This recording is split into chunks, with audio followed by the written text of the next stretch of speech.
La graziosa signora alla mia sinistra, come sapete bene, è Enrica Perucchietti. Vive e lavora a Torino come giornalista, scrittrice ed editor. È caporedattrice del gruppo editoriale 1 e autrice di numerosi saggi di successo, tra cui ricordiamo Fake News, dalla manipolazione dell'opinione pubblica alla post-verità, Governo globale, la fabbrica della manipolazione, Unisex, False Flag, sotto falsa bandiera. And New Order, l'altra faccia di Obama, Utero in affitto, il lato B di Matteo Renzi. Ora, Enrica, tu ci parlerai... B stava per Berlusconi, perché sennò sembra brutto, lo so, però sì, B per Berlusconi. No, giusto così, perché...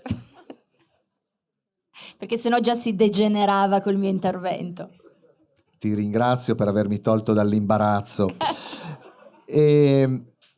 Enrica è una bravissima esperta nel raccontarci come vengono generate le fake news. Ieri sera abbiamo un po' chiacchierato, mi ha spiegato alcuni, come dire, trucchetti del mestiere che io da ignorante in materia di giornalismo immaginavo. In realtà avevo un po' conversato con altre persone che in altre cene mi avevano raccontato delle cose, tra cui Marcello Foà, che vorrei salutare e ringraziare per quello che ha fatto in passato su questi temi, e quindi ti ascolterò, come penso tante persone in sala, con grande interesse, perché credo che ci darai una lettura tecnica di quella che noi ignoranti possiamo soltanto apprendere con un po' di illazioni. Invece penso che tu ci darai una lezione professionale di questa materia. Non ti rubo altro tempo. Grazie, ti ringrazio perché hai citato anche il carissimo amico Marcello Foà, che era tra l'altro con me venerdì scorso a Torino, in una conferenza dove si presentava il suo libro Gli stregoni della notizia, atto secondo, e il mio Fake News, che tra l'altro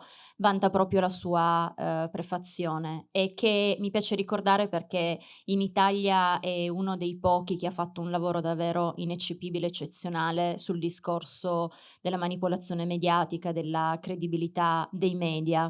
E un autore che ad esempio lui cita spesso e che ovviamente cito anch'io, con cui mi piace iniziare, è colui che nel 1928, nel suo saggio più importante, Propaganda, Edward Bernays, considerato il padre delle relazioni pubbliche, nipote di Freud, quindi qualcosina sulla mente e alcuni processi psicologici li conosceva decisamente bene, che è considerato l'ideologo dei nostri moderni spin doctor e in qualche modo il padre dei nostri attuali stregoni della notizia. Scusa Enrica, perdonami solo di ricordare anche una persona che non è qui, che probabilmente adesso ci sta guardando nonostante abbia la febbre, chi è Claudio, e che penso meriti, a proposito di fake e di lotta alle fake, un po' di nostra ma attenzione, assolutamente, poi dopo perché mi sono lo dimenticato citerò di citarlo quando ti ho ma presentato insieme agli certamente.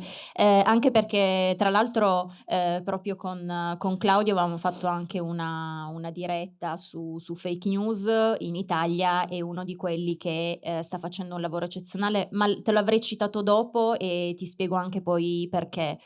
Volevo partire dagli stregoni della notizia perché secondo me il padre degli stregoni della notizia attuali, cioè di coloro che utilizzano la disinformazione sui canali mainstream, può essere appunto considerato Bernays, che appunto nel 1928 nel suo libro, che è pubblicato, tradotto in tantissime lingue, lo trovate anche in italiano, scriveva che nella società democratica le opinioni, le abitudini e le scelte delle masse vengono indirizzate da un potere invisibile che governa realmente il paese. Questo lo scriveva nel 1928 uno degli addetti ai lavori, spiegando proprio che la propaganda è necessaria in democrazia per dare forma al caos. Ossia, spiegava benissimo nel suo libro che era assolutamente necessario, man mano che poi tra l'altro la società è diventata sempre più complessa e quindi con una popolazione sempre più vasta da controllare,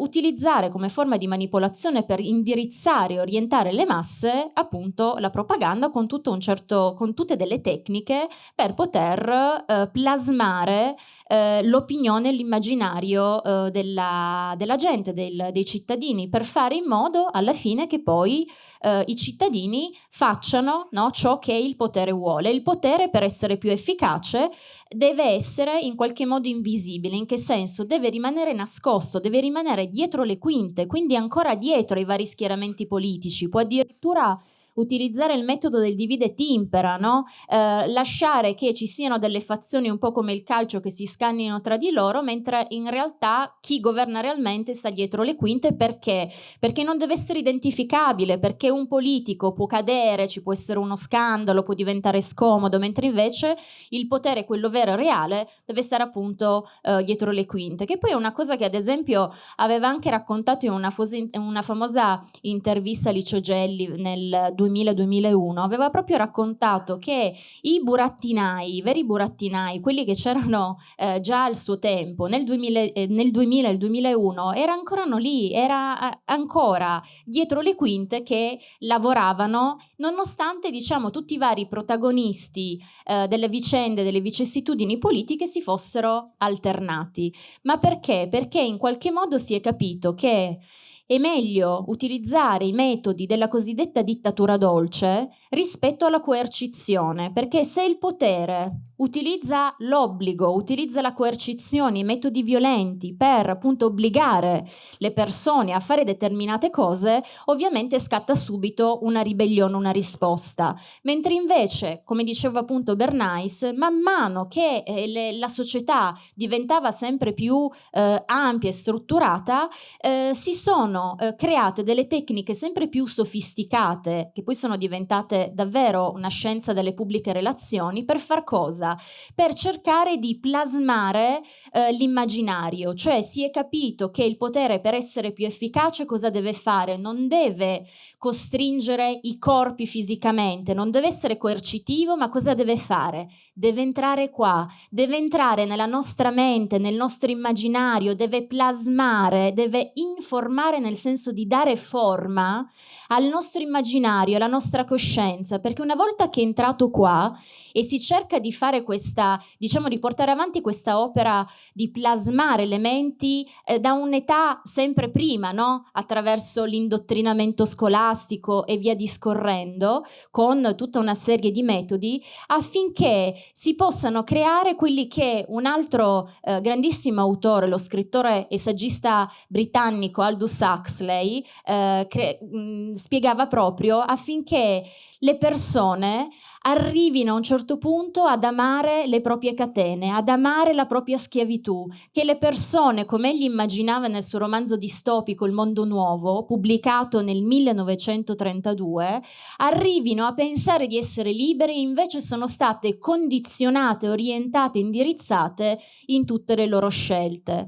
Non a caso prima Valerio parlava proprio del Ministero della Verità. Nel mio libro Fake News ho deciso di utilizzare come escamotage letterario riprendere tutti i temi che aveva trattato George Orwell nei suoi romanzi e nei suoi saggi, non soltanto 1984, ma soprattutto 1984, a partire dai vari ministeri che svettano su Londra, per andare a vedere quali di queste tematiche si sono effettivamente concretizzate. Ovviamente il Ministero della Verità è la tematica che è più legata al discorso della manipolazione sociale e delle fake news. E mi piace ricordare anche che 21 anni dopo la pubblicazione di Propaganda, e quindi di questa citazione che vi ho fatto prima di Bernays, c'è una lettera molto particolare che ho inserito nel mio libro, ed è una lettera del 21 ottobre del 49 che Aldous Huxley scrive a un suo ex allievo dell'Eton College, che le aveva mandato una copia del suo ultimo libro, pubblicato nel 1948, cioè un anno prima. Huxley ci aveva messo un po' a rispondergli per gli impegni e gli scrive appunto congratulandosi con lui, ma spiegando alcune cose. Questo ex allievo dell'Eton College aveva pubblicato 1984 e ovviamente era George Orwell. In questa lettera Huxley si complimenta con lui, però si permette di fargli notare alcuni punti che per lui sono determinanti. Cioè gli spiega che bellissimo libro, libro, hai ragione su moltissimi punti, però ti faccio notare che io so, e sono sicuro perché ovviamente Aldous Huxley faceva parte di un'elite molto importante, suo nonno Thomas Huxley era considerato il mastino di Darwin perché era colui che era riuscito a far passare il darwinismo come un vero e proprio dogma scientifico. Suo fratello Sir Julian Huxley è colui che cofonderà l'UNESCO e ne sarà il primo direttore, e tra l'altro proprio nei documenti di fondazione dell'UNESCO inserirà come postilla fondamentale il fatto che da quel momento in poi si sarebbero dovute utilizzare le tecniche di propaganda bellica, quindi le tecniche di propaganda che venivano utilizzate per manipolare l'opinione pubblica durante la guerra, sempre a livello quotidiano, proprio per creare uno stato di spirito e per orientare l'opinione pubblica. Aldous Huxley in questa lettera spiega a Orwell che in realtà le elite sceglieranno come metodo per plasmare meglio, indirizzare meglio le masse, come metodo non la coercizione e quindi quel metodo di totalitarismo cupo che troviamo in 1984, dove c'è la psicopolizia, c'è la violenza, tutto viene controllato ma in modo appunto cupo, c'è una repressione totale. Invece Huxley spiegava che sarebbero state utilizzate altre tecniche, e siamo nel 1949, tra cui l'ipnotismo, i metodi farmacologici e dei metodi sempre più sofisticati per appunto manipolare soprattutto le nuove generazioni, soprattutto i bambini, perché nel suo romanzo nel 1932 Huxley immaginava che le nuove generazioni, siamo nel 32, sarebbero nate non soltanto in provetta ma all'interno di uteri artificiali, ed è esattamente quello su cui si sta orientando la scienza adesso con tutte le ricerche nel campo dell'ectogenesi, cioè nel campo degli uteri artificiali. Qua rientriamo nel transumanesimo. Che cosa ci viene da questa brevissima lezione? Il fatto che appunto il potere, che ovviamente è invisibile nel senso che cerca di stare nascosto il più possibile dietro le quinte per non essere identificabile, per non essere attaccabile, che cosa fa per controllare delle masse sempre più vaste e sempre più e in qualche modo per effettivamente dare forma a quello che potrebbe essere un caos per il potere, perché si parte dall'idea che comunque i cittadini, le masse, siano in qualche modo un gregge, siano delle pecore, siano in qualche modo un soggetto minorenne che va educato, che va indirizzato, che va eterodiretto, e quindi la propaganda è fondamentale, come è fondamentale il controllo sociale e la sorveglianza tecnologica. E già comunque negli ultimi 2 anni abbiamo avuto diversi anche scandali legati alla sorveglianza tecnologica. Pensiamo allo scandalo di Cambridge Analytica, pensiamo allo scandalo di Facebook, pensiamo anche a tutto quello che era stato lo scandalo Snowden con il Datagate. Noi abbiamo avuto diversi casi negli ultimi anni, anche negli ultimi mesi, soprattutto relativi anche dei servizi che sono diciamo gratuiti, come i social network, dove noi siamo in qualche modo spinti a dare delle notizie di noi e anche a diffondere, e per cui noi non pensiamo mai che se il servizio che utilizziamo è gratis, e nulla è gratis, è perché in realtà la merce, il prodotto siamo noi, e perché vengono venduti e diffusi poi i nostri dati. E ovviamente controllo sociale, propaganda e sorveglianza tecnologica cosa fanno? Servono per uniformare, livellare il più possibile le masse all'interno di questo villaggio che è sempre più globale. E all'interno di tutto questo meccanismo, e soprattutto all'interno di quella che è diventata una vera e propria fabbrica della manipolazione e anche di fabbricazione dell'informazione, secondo me si inserisce anche l'attuale battaglia esagerata, esacerbata, esasperata alle fake news, perché anche qua negli ultimi 2 anni, 2 anni e mezzo, c'è stata un'escalation su questa nuova guerra, questa nuova emergenza, questo nuovo pericolo delle fake news. Faccio notare, lo spiego nel libro, che la popolazione, soprattutto abbiamo diciamo adottato il metodo americano, la popolazione è tenuta sta sempre, costantemente sotto paura, sotto shock. Si utilizza proprio il metodo dello shock per terrorizzare costantemente la popolazione. C'è sempre un pericolo che si può abbattere su di noi e può causare delle apocalissi, delle emergenze pazzesche. Pensiamo, non lo so, quando ci sono le varie pandemie che rischiano di arrivare e di sterminare tutti. Avevamo avuto l'aviaria, la SARS, abbiamo avuto Ebola e sembrava che ci avrebbe zombizzato tutti, saremmo morti. Dopo 2 giorni in cui i telegiornali straordinariamente non parlavano più dell'emergenza Ebola, erano già pronti i vaccini, comunque ci si stava preparando, arriva ISIS che arriva prima di Ebola, della SARS e tutto il resto. Ovviamente c'era Al-Qaeda, passa ISIS, arriva ovviamente la nuova emergenza, il nuovo pericolo che è il morbillo, con tutta una serie, tra l'altro ne parlo anche nel mio libro, di fake news che sono state raccontate dal governo sul discorso del morbillo, con anche ad esempio numeri di morti inventati su Londra che non c'erano mai stati e altre cose e via discorrendo, che se fossero passati vari DDL o comunque disegni di legge che si volevano inserire, quasi come se si volesse inserire una nuova forma di psicoreato, cioè di censura e di inibizione del pensiero, si sarebbero dovuti arrestare appunto dei ministri. E invece ciò non è stato fatto. Lo shock che cosa serve? Tenere sotto costante paura, sotto costante terrore la popolazione, lo spiegava già lo geostratega polacco Zbigniew Brzezinski. Serve a compattare l'opinione pubblica, anche a distrarla magari da eventuali scandali o da eventuali pericoli che potrebbero essere fastidiosi per il potere se l'attenzione si focalizzasse davvero lì. Ed è importante cosa? È importante perché sotto shock la mente non riesce più a ragionare in modo lucido e può arrivare ad accettare provvedimenti o idee che in uno stato normale delle cose, le condizioni, sarebbero stati assolutamente impensabili. Ad esempio, all'indomani dell'11 settembre sarà la popolazione a chiedere e ovviamente poi passerà il pacchetto di restrizione della libertà e della privacy che noi conosciamo come il Patriot Act, che prima sarebbe stato appunto impensabile. Proprio perché nel momento in cui avviene qualcosa di traumatico, la persona che si sente indifesa arriva ad accettare qualunque cosa che prima a mente lucida, razionale, non avrebbe mai richiesto, non avrebbe mai accettato.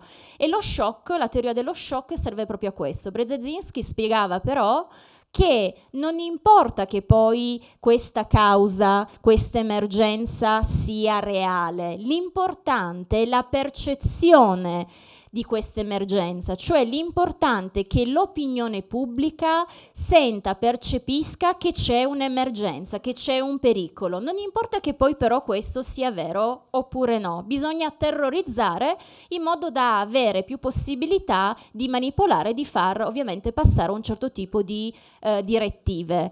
Ovviamente negli ultimi 2 anni siamo stati letteralmente bombardati da questo nuovo pericolo, le fake news che avrebbero tra l'altro agito anche sulle varie elezioni, dalla Brexit fino all'elezione di Trump, e in tutti i paesi in Occidente si è cercato di correre ai ripari.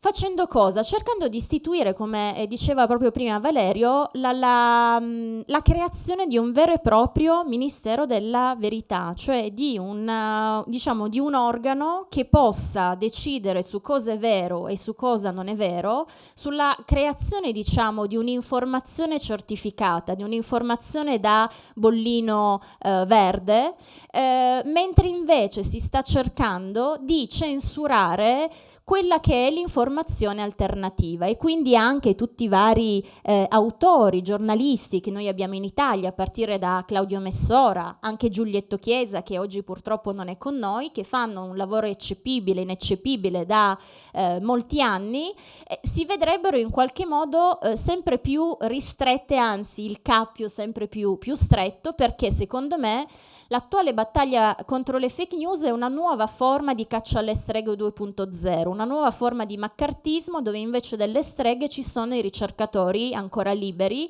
alternativi, che non si vuole che diffondano un certo tipo di informazione appunto alternativa, cioè non si vuole che esista un'informazione che devi da quello che è il politicamente corretto e del pensiero unico, non si vuole che esista un'informazione oltre a quella mainstream. Il che sarebbe, diciamo, se effettivamente ci fosse soltanto disinformazione sul web. Invece io credo che comunque il web, a parte ovviamente siti falsi, siti farlocchi e notizie esagerate, tendenziose che ci sono, perché fa parte di quello che è il calderone, cioè la rete è anche il rifugio invece di tanti autori, di tanti giornalisti, di tanti ricercatori che riescono ancora a fare un'informazione vera, pura e idealista, e se il pericolo delle fake news fosse soltanto legato al web, probabilmente se ne potrebbe ancora parlare. Però c'è un problema che Orwell chiamava bipensiero, c'è un problema, diciamo, di schizofrenia, perché il potere vuole censurare la rete, nel senso che secondo il potere tutti i giornalisti alternativi spacciano fake news e poi vengono ovviamente screditati perché le si devono inquadrare all'interno di certe cornici, di certi frame. Però dall'altro il problema, e ne parlo ampiamente con tantissimi esempi, adesso ne vedremo alcuni, è che sono stati proprio i media mainstream negli anni a diffondere fake news. Sono stati proprio i maggiori quotidiani, televisioni e radio a diffondere nell'opinione pubblica delle notizie false, delle bufale, ovviamente per fare propaganda, alle volte con i giornalisti che nemmeno erano consapevoli di quello che stavano facendo, perché stavano ribattendo delle notizie preconfezionate e che in qualche modo hanno semplicemente, tra virgolette, fatto da cassa di risonanza di questa che poi è diventata una vera e propria pandemia di fake news, che i primi a rilanciare sono proprio i media mainstream. Innanzitutto i media, era quello che un po' spiegavo ieri sera, no, a Valerio a cena, utilizzano tutta una serie di tecniche di manipolazione. Nel mio libro le spiego perché vorrei che le persone che lo leggono possano in qualche modo imparare a individuare gli schemi che ci sono dietro, perché poi queste regole sono abbastanza limitate e sono anche banali. Nel momento in cui si riconosce lo schema e quando una tecnica di manipolazione viene utilizzata, poi sono sempre le stesse, poi le riconosci. Ovviamente ci sono le 10 regole che rientrano nel cosiddetto decalogo pseudo-Chomsky, che viene attribuito a Noam Chomsky, ma in realtà di Chomsky non sono, tra cui c'è sempre la tecnica del divide et impera, del dividere in fazioni quasi calcistiche l'opinione pubblica, anche i partiti, in modo che si scannino tra di loro e che non riescano invece a ricostruire il senso esatto della notizia o di quello di cui si vorrebbe discutere. C'è la teoria della distrazione, cioè di distrarre l'opinione pubblica, ma anche per primi i giornalisti, da quella che sarebbe la vera notizia, ma che è scomoda. E quindi, ad esempio, e lo capì benissimo Reagan dalla sua amministrazione, per distrarre i giornalisti, l'ufficio stampa della Casa Bianca iniziò a inondare le redazioni di notizie preconfezionate.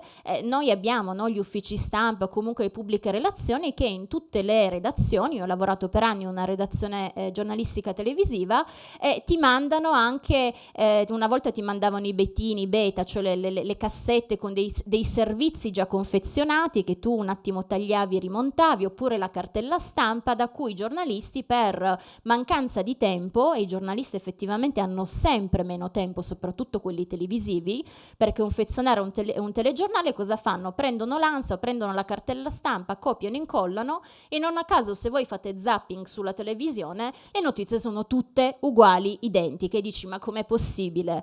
Proprio perché ci sono sempre meno inviati, meno possibilità e fondi per effettuare delle inchieste e quindi si va su una notizia preconfezionata. In questo modo si distrae anche l'opinione pubblica da un certo tipo di problemi, o dall'altra per distrarre l'opinione pubblica e la stampa a un certo tipo di problema si esagera qualcos'altro o si creano dei finti scandali in modo che si possa appunto orientare l'informazione da un'altra parte. C'è ovviamente una tecnica che sviluppo molto nel mio libro, è quella dell'empatia, cioè si deve creare empatia tra il lettore, l'ascoltatore e la notizia che si vuole dare. E per creare empatia, perché? Perché se io entro in empatia con una notizia, con qualcosa, con un'immagine, con un personaggio, mando in cortocircuito qualunque mio tipo di ragionamento razionale. La ragione va in cortocircuito e io finisco a ragionare, a non ragionare, ma a reagire emotivamente. Per fare questo cosa si fa? Si utilizzano soprattutto le immagini e si fa ricorso strumentalizzandoli a bambini e a animali o comunque alle creature più indifese. E adesso facciamo qualche esempio di fake news, di bufale spacciate dai media mainstream che sono diventate anche tra l'altro famosissime, che sono diventate storia. Prima guerra del Golfo.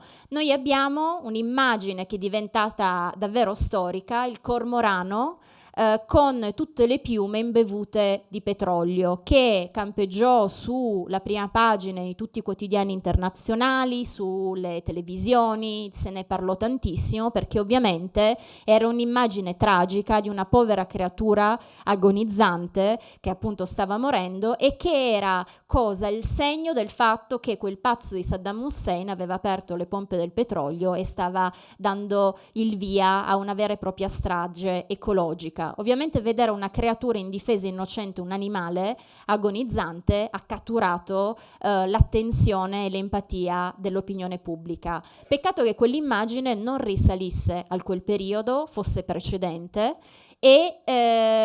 però chi è che se ne è accorto? Se ne sono accorti soltanto gli ornitologi allora, perché sapevano che in quel periodo non c'erano i cormorani, ma nessuno della stampa ovviamente diede loro retta, perché ormai c'era la notizia, aveva fatto il giro del mondo e serviva comunque a sensibilizzare l'opinione pubblica verso l'ennesima guerra, l'ennesimo intervento che ovviamente la popolazione non voleva, perché quanti di voi cittadini, quanti di noi vogliono una guerra? Te la devono confezionare, ti devono dare il casus belli, te la devono legittimare, te la devono giustificare, quindi devono mettere in campo la propaganda bellica.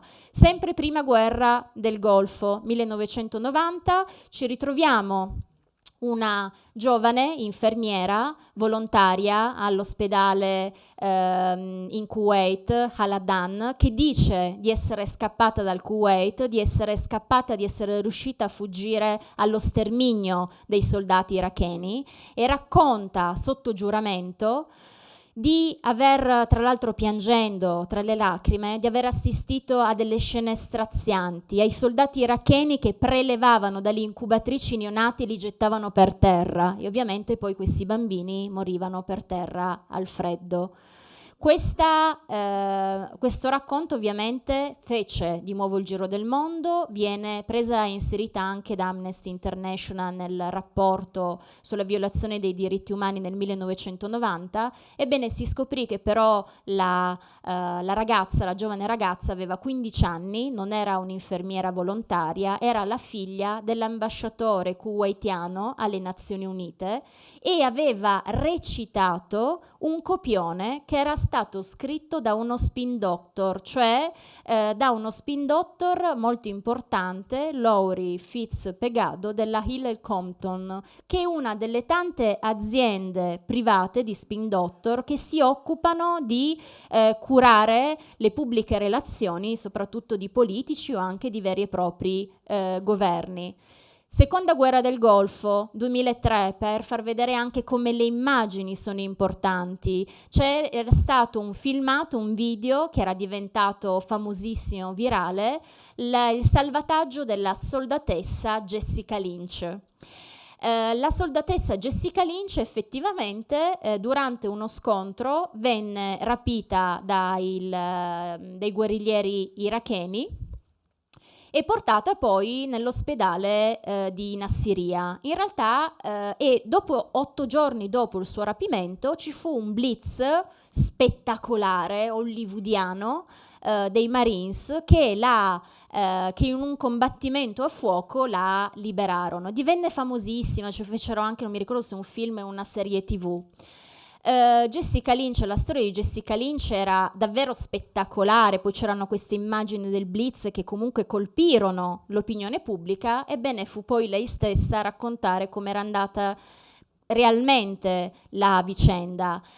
Jessica Lynch era stata riportata all'ospedale di Nassiriya dai soldati iracheni affinché lo staff medico la curasse. Lo staff medico la stava curando, aveva cercato lo staff medico dell'ospedale di Nassiriya di riportarla ai soldati americani, che però non l'aveva voluto, l'aveva fatto in modo che rimanesse lì. Avevano poi architettato questo blitz in modo che ci fossero tutte le telecamere, avevano addirittura sparato dei colpi veri, ma sparavano contro il personale medico dell'ospedale di Nassiriya, contro gli infermieri, contro i medici. Durante poi, tra l'altro, questo blitz, la Jessica Lynch era svenuta, era incosciente, mentre invece si raccontò che aveva anche lei lottato, combattuto eroicamente. Nulla di vero. Si risvegliò poi nella base e molto tempo dopo poi raccontò realmente come era avvenuto. Anche in questo caso si doveva giustificare l'ennesimo, il secondo intervento della guerra del Golfo, che ovviamente doveva avere in qualche modo, si doveva promuovere l'ennesima guerra che la popolazione occidentale, soprattutto americana, non voleva.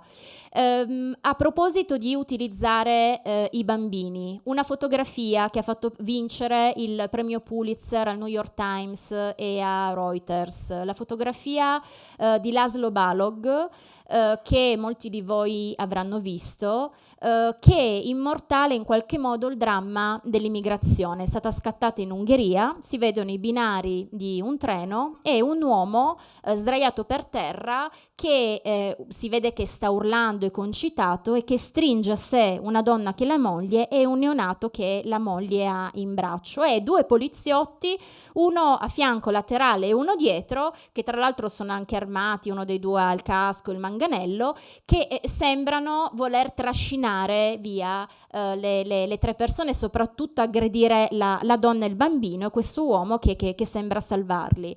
Ebbene, questa foto che ha fatto vincere il Pulitzer, in realtà è completamente, il suo vero significato è completamente diverso, e ce lo spiega un video che è stato registrato da Euronews, dove un operatore aveva registrato tutta la sequenza. La sequenza reale era questa: c'era un alterco molto violento tra l'uomo e i 2 poliziotti. L'uomo cosa fa? Prende la moglie e la lancia sui binari del treno, e la moglie, cadendo, cerca di difendere il neonato che ha in braccio, e questo uomo che strattona la moglie la getta a terra, e i poliziotti invece cercano di strappare lui alla moglie per salvare la donna e il bambino. Vedete come invece un punto, un'immagine, un fotogramma può cambiare totalmente l'interpretazione di un qualcosa che ovviamente non è reale, e se diffuso può essere interpretato e acquisire un significato completamente diverso.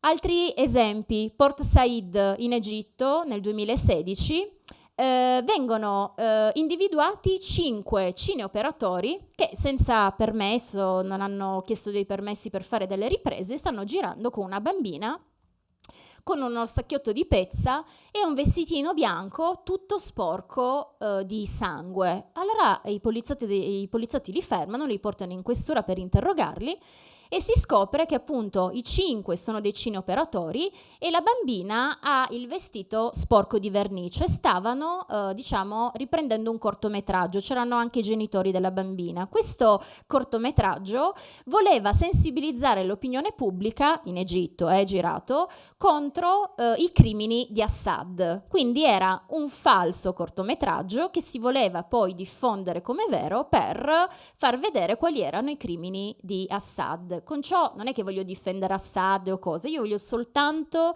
mostrare come funziona la propaganda, che viene utilizzata benissimo dagli Stati Uniti, che hanno tutti questi spin doctor a disposizione, ma viene usata da tutti i paesi del mondo, perché è così che funzionano sia i totalitarismi, i regimi totalitari, ma anche le democrazie, perché se io devo poter orientare, dirigere il consenso, devo in qualche modo utilizzare la propaganda per essere sicura di plasmare al meglio possibile l'opinione pubblica secondo il mio volere.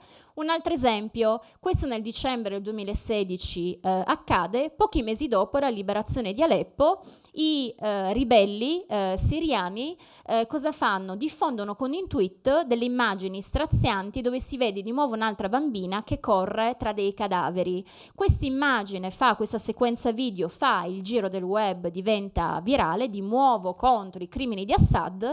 In realtà questa immagine è stata presa da un videoclip di una cantante libanese, però ovviamente ha fatto il giro perché era l'immagine, la bambina che corre tra i cadaveri, come la bambina col vestitino bianco sporco di sangue, che ovviamente manda in cortocircuito e non si può che compatire quello che stai vedendo ed entrare in empatia con quanto stai vedendo. C'è stato un altro caso tra i tanti, una troupe norvegese che nel 2014 aveva realizzato a Malta con fondi pubblici un altro cortometraggio che doveva di nuovo sensibilizzare l'opinione pubblica contro i crimini di Assad, però era tutto finto, era appunto un video realizzato a Malta con cineoperatori norvegesi.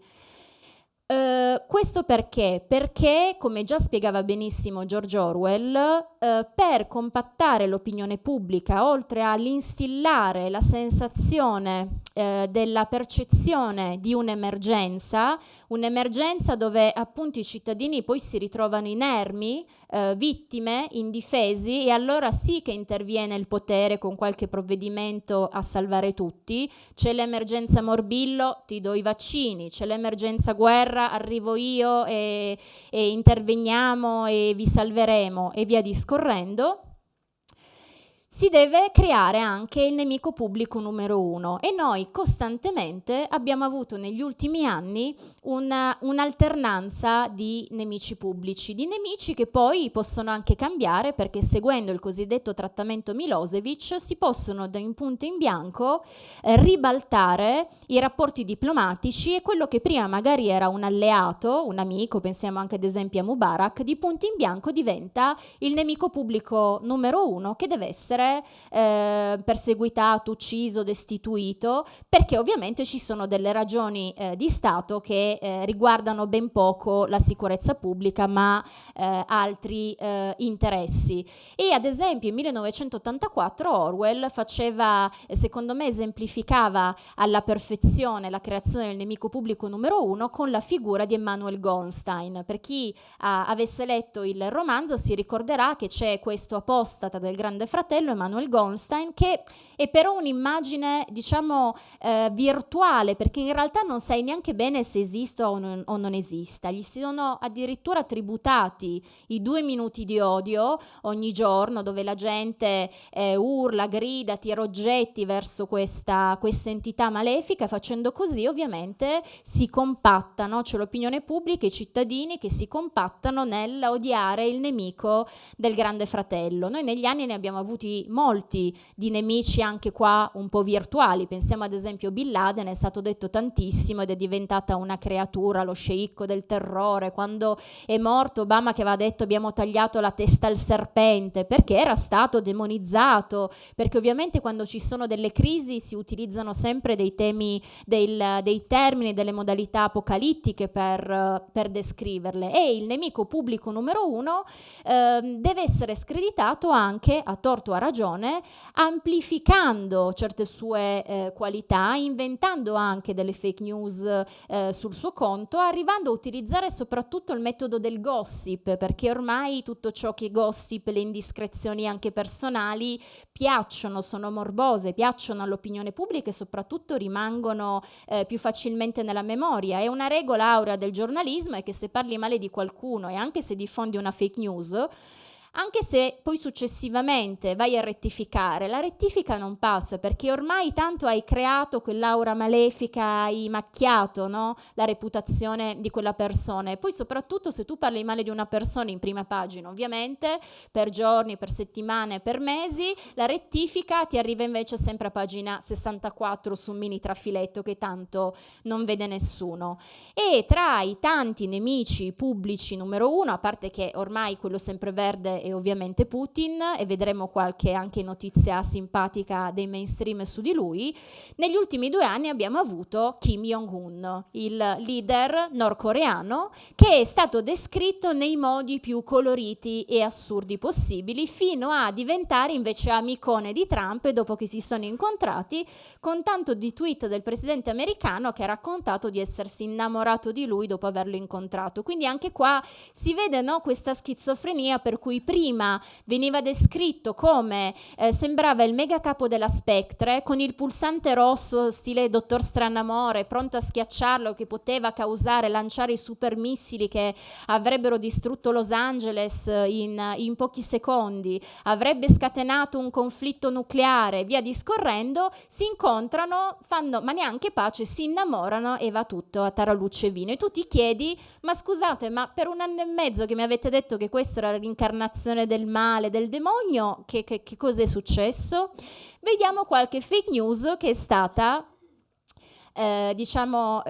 trasmessa, divulgata dai media mainstream sulla Corea del Nord, ma di nuovo non per difendere il leader nordcoreano, di cui non mi interessa assolutamente niente, ma per farvi vedere come si devono esagerare delle caratteristiche di un personaggio per demonizzarlo, e come purtroppo ormai anche le notizie più inverosimili fanno presa e vengono credute, un po' come quando si credeva che i comunisti mangiassero i bambini.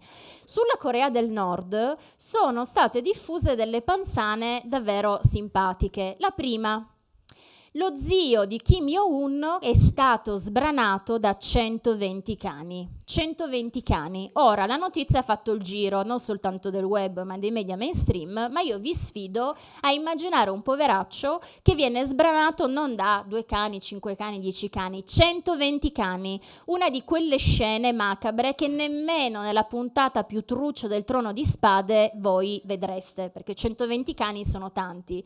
Il problema è che questa notizia era stata battuta da un giornale semisatirico sudcoreano, il Wenwenpo, che è un po' come se noi ribattessimo sui canali, sui media mainstream, un post di Lercio, che è ovviamente satirico, lo prendessimo per vero e lo diffondessimo. Un'altra bellissima: il ministro della difesa nordcoreano che per un pisolino di troppo è stato ucciso con la contraerea. Ok? Contraerea. Anche in questo caso io ho dei problemi a immaginarmi la scena di come un poveraccio mezzo addormentato venga ucciso dalla contraerea. Non è stato fucilato qualcosa. Anche qua, di nuovo, una notizia che era talmente inverosimile che addirittura i servizi segreti sudcoreani l'avevano smentita, ma che comunque ha fatto il giro del mondo in Occidente, anche perché poi la maggior parte di queste notizie ci vengono dalla Sud Corea o da fonti anonime cinesi che tanto appunto non si riescono mai a individuare. Quando ci dissero per settimane che quel disgraziato di Kim Jong-un aveva messo a morte, fatto fucilare, mi sembra, l'ex fidanzata, perché aveva trasgredito a delle leggi sulla pornografia, e ci avevano fatto anche vedere il video di un balletto in televisione che avrebbe causato questa condanna a morte. Questo avviene verso la fine nel 2013. Quindi di nuovo l'opinione pubblica si convince che sto disgraziato sembra Barbablù, Enrico VIII, mette a morte pure le ex fidanzate scomode. Nel maggio del 2014 noi vediamo, durante una parata pubblica ripresa dalle telecamere, Kim Jong-un ovviamente in prima fila e 2 file dopo l'ex fidanzata lì vive e vegeta, e probabilmente hanno anche mantenuto dei buoni rapporti. Ovviamente non l'ha detto nessuno, la smentita non c'è stata, perché serviva demonizzare il nemico di turno. La mia preferita delle bufale sulla Nord Corea, ribattuta dal Telegraph, non stiamo parlando del giornalino del quartiere che dici vabbè, magari ci sta. Il Telegraph che scrive che i nordcoreani, nelle famiglie dei nordcoreani, si mangiano i propri figli. Ebbene sì, anche qua il sempreverde tema dei comunista mangia bambini fa presa, e che addirittura ai mercati si vende la carne umana. Ok? Il Telegraph. Il Guardian che scrive che Kim Jong-un ha imposto ai suoi di credere, aveva già imposto il taglio di capelli come il suo, che non era vero, ma che ha imposto a tutti di credere all'esistenza degli unicorni. Ok? A parte che gli unicorni vanno un po' di moda ultimamente.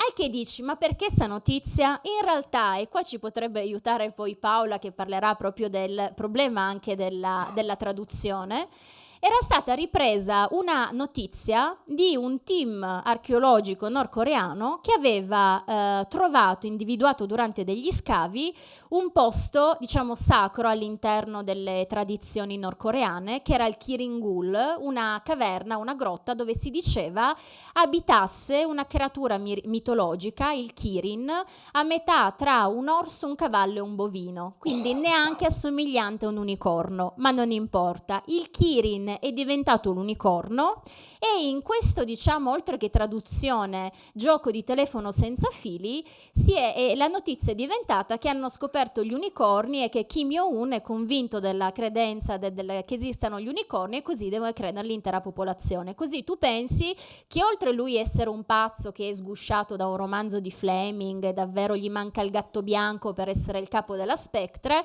anche i nordcoreani sono tutti degli imbecilli, no? Quindi tu sei anche più motivato a tenere, in questo caso per Trump, e dire sì, vai, sterminali tutti, tanto sono degli idioti, e tra l'altro sono pericolosi perché potrebbero innescare da un momento all'altro una guerra nucleare.